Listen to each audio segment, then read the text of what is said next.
On continue. On va importer une image dans sur notre plan de travail. Donc j'avais déjà fait les calques, j'avais fait un calque, ici, mais je ne sais plus pourquoi. Je vais l'enlever. Je vais peut-être le remettre plus tard, mais là, je ne savais plus pourquoi je l'ai mis. Alors on va faire fichier, importer. OK. Oui, j'ai dans mon fichier, j'ai notamment de la documentation, mais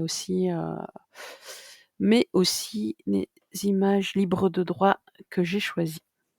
Donc, heu, voilà, je vais choisir une image. On va prendre un exemple avec une image qui est en format portrait pour voir ce qu'on peut faire avec. Donc je viens vous voyez, mon curseur, il est chargé avec l'image. Alors, soit je fais juste un clic et elle va être énorme sur, voilà, sur, mon plan de travail. Soit je vais dézoomer un peu. Soit tu peux faire, cliquer, glisser pour lui donner, déjà une certaine taille. Vous voyez? Donc ici, je fais exprès, je prends une image en portrait et je l'agrandis pour qu'elle tienne, sur un format paysage, en fait, hein, qui est ma couverture complètement ouverte. Voilà, c'est à titre d'exemple. Alors, voilà, ça me gêne, ça dépasse, il va falloir que je recadre. Je vais choisir d'abord l'endroit que je vais utiliser.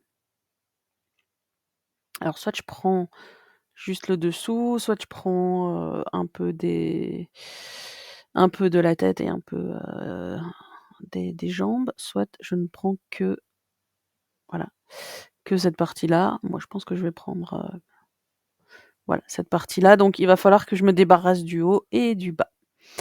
Heu, Faites attention, essayez d'imaginer aussi, ce que ça donne une fois que le journal de classe est plié. Voilà, ce serait bizarre d'avoir un élément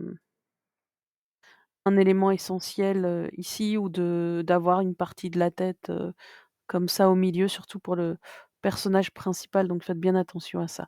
Alors quand j'importe mon image, je vais bien évidemment jusqu'au fond perdu qui est en rouge ici. Je ne fais surtout pas ça, OK? Je dois aller jusqu'aux 4 bords rouges, les fonds perdus, même si ce sera coupé après. Hop, je peux utiliser mes flèches de clavier, voilà. Je vais effectuer un recadrage, mais avant ça, je dois incorporer mon image. Tant qu'il y a la croix ici au-dessus, c'est comme si mon image était un lien et n'était pas réellement dans le document. Voilà, j'ai cliqué 2 fois et il ne fallait pas voilà. OK. Oui, je ne sais pas pourquoi j'ai cliqué 2 fois, mais cliquer 1 fois suffit. Ensuite, je suis sur l'image et je fais un clic droit, recadrer l'image et vous voyez que là, j'ai quelque chose de plus grisé au-dessus et à l'intérieur ici, c'est mis un peu n'importe comment, hein. Donc je vais devoir adapter ça à, ma couverture, donc je vais recadrer jusqu'au bord rouge et jusqu'ici, ouais, voilà. Alors soyez sûrs de vous, sinon vous allez devoir recommencer l'opération. C'est pas InDesign ici. Voilà. Donc vous avez votre image que vous avez pu recadrer. Je vous conseille d'enregistrer régulièrement. Alors une fois que c'est fait, il va falloir choisir, voilà, choisir des graphismes pour la suite et pour ça, je compte sur vous pour avoir de la documentation ou pour refaire à côté, un rapide croquis et voir un peu ce que vous allez dessiner autour. Mais il faut toujours passer par la case, papier et également documentation comme ici quoi, pour voir un peu ce que vous allez faire comme style de graphisme. Alors, essayez de choisir une gamme de couleurs, des couleurs qui vont ensemble. Alors voilà, ça c'est un exemple avec une photo en mode, portrait qu'on a recadré pour que et qu'on a agrandi pour que ça tienne dans un format paysage. Comme la photo est de bonne qualité, je peux le faire. Avec une photo de mauvaise qualité, c'est assez compliqué. Donc, maintenant si vous souhaitez, je vais masquer ça, image test 2.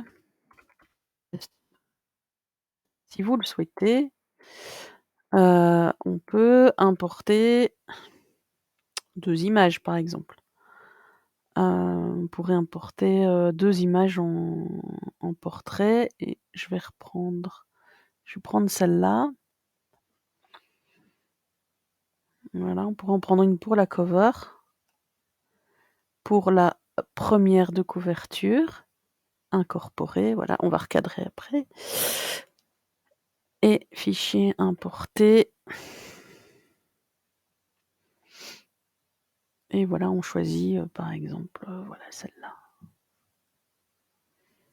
C'est un exemple et j'essaye de tenir compte aussi de la tranche ou bien on peut très bien venir mettre une couleur ensuite sur la tranche. Donc ici, voilà, moi j'ai décidé de faire quelque chose un peu sportif et street, donc j'incorpore. J'effectue un clic droit sur l'image, je fais recadrer l'image et là, je vais aller jusqu'au bord rouge au-dessus, en dessous et à droite et je vais aller jusqu'à la tranche, jusqu'au début de la tranche, puisque j'ai décidé de mettre une couleur après ici au centre. J'applique ici, dans la barre de contrôle. Je fais la même chose ici. Je fais, recadrer l'image. Voilà. C'est clair que c'est genre de les mises en page, c'est souvent plus faci c'est toujours plus facile sur InDesign, mais vous n'avez pas encore appris InDesign, donc on va se contenter de Illustrator. Donc ici, si je clique là, je peux annuler le recadrage, voilà. Mais, c'est comme faire CTRL Z, vous voyez? Alors je vais faire, édition, rétablir, voilà. Alors voici mes 2 images et j'avais créé un calque fond au préalable, du coup je peux venir créer une tranche de couleur si je le souhaite. Voilà, on peut, choisir, une couleur qui se trouve dans l'image avec la pipette, par exemple. Voilà, faire quelque chose d'assez, californien, américain, c'est un choix. Ou on peut partir, sur des photos dans la ville de Charleroi avec des jeunes et cetera. N'oubliez pas d'enregistrer votre travail régulièrement, c'est très important. Voilà, pour la suite, je vais vous montrer un peu comment utiliser l'outil Plume.